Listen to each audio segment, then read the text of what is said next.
उसके बाद अमेरिका। क्या ये सच है?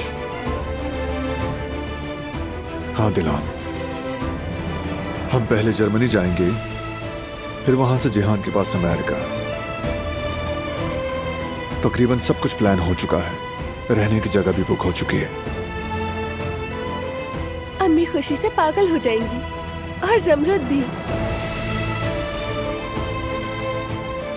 बारान,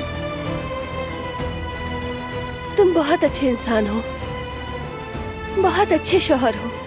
तुमने मुझे बहुत खुश कर दिया। तुम्हारा बहुत शुक्रिया।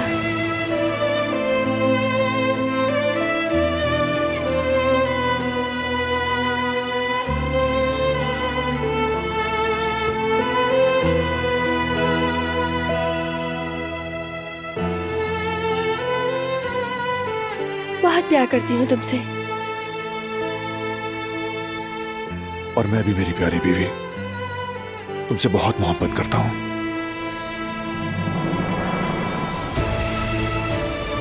तुम्हारे चेहरे की ये खुशी सबसे अहम है, हर चीज से बढ़कर।